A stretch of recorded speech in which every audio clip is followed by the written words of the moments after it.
Então, olha só, pessoal, dólar futuro até agora, nesse dia de hoje.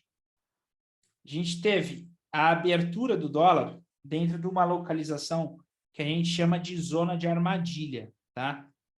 Só que nessa zona de armadilha, ela era uma zona de armadilha bem ampla. Então, ela sendo uma zona de armadilha ampla, a gente identificou que no primeiro candle dele, ele atribuiu uma movimentação de venda, de abertura de mercado. Eu poderia estar vendendo o candle 1 com o stop no topo dele. E o alvo seria a projeção da barra 1 para baixo. Esse seria o alvo, tá? Logo na sequência, ele deixou aqui um duplo gift. O que é um duplo gift? São duas barras estreitas aí de cor contrária com as barras anteriores, formando aí um procedimento de um pivô de baixa.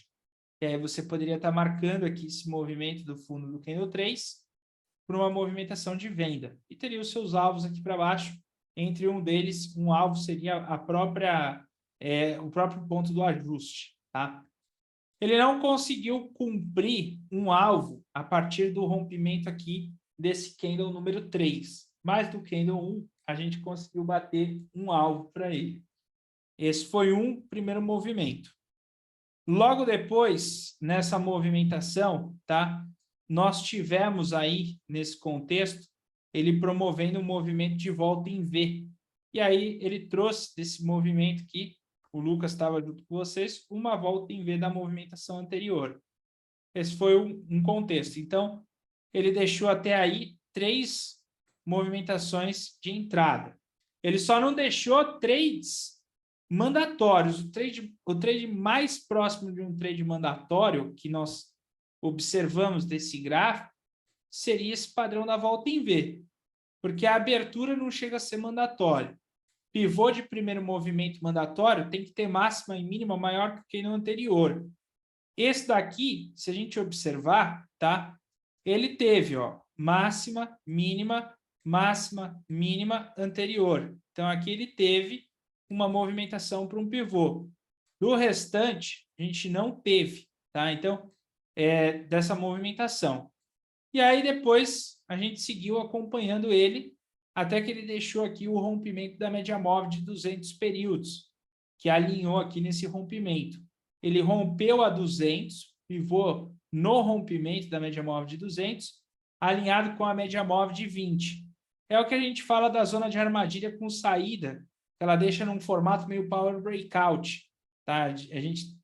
Quando a gente está em zona de armadilha do mercado, tem algumas formas que ela tende a sair.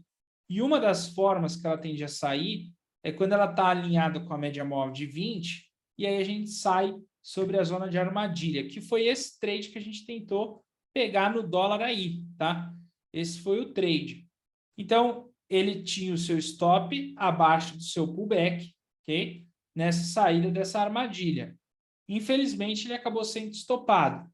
Então, sendo estopado nessa movimentação, a gente já colocou ele aqui como uma zona de exclusão, né? Então, nessa zona de exclusão, nada para ser feito aqui dentro, tá? Dessa zona de exclusão, e a gente tem que esperar ele sair da zona de exclusão. Agora, falando do índice futuro na sua movimentação. O índice futuro, de manhã, ele deixou alguns pontos mais claros, né, na parte da manhã.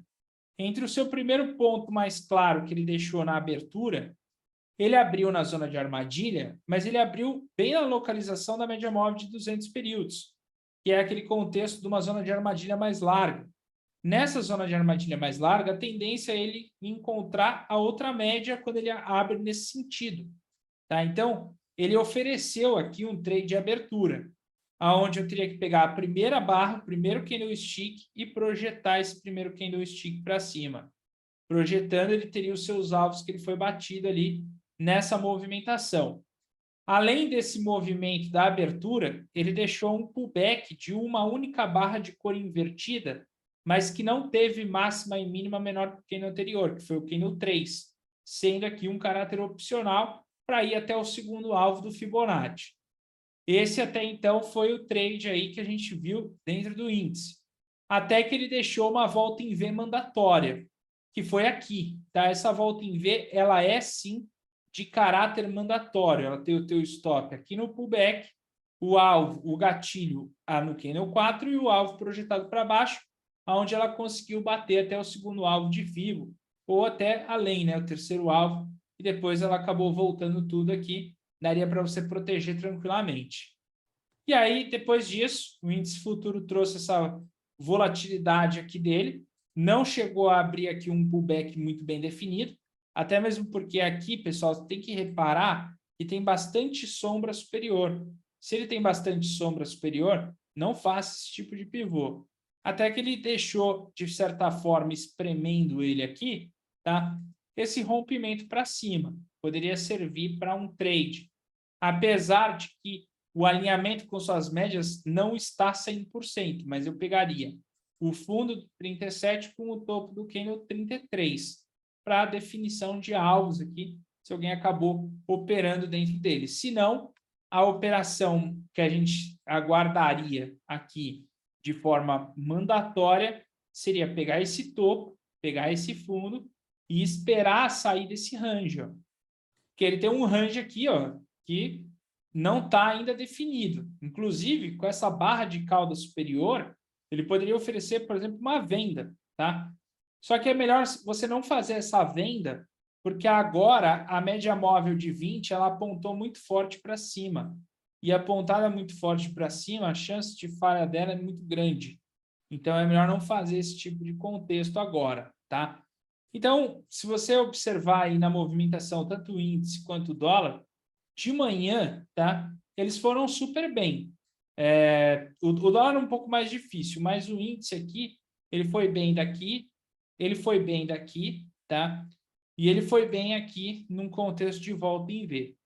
E agora, até aqui, nessa saída para cima, ele acabou indo bem.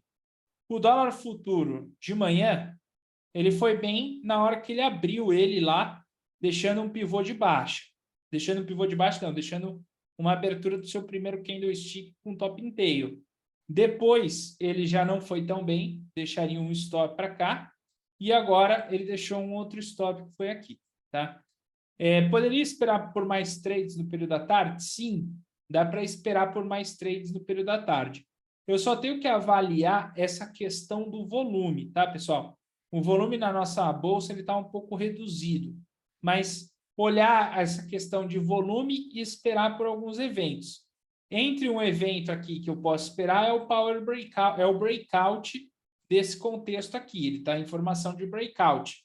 Eu só tenho que lembrar que aqui dentro é zona de exclusão. Então, aqui dentro você não vai trabalhar, que é a zona de exclusão, mas fora dela, ela é um breakout. Então, se ela vem, faz um pivô fora dela, ok.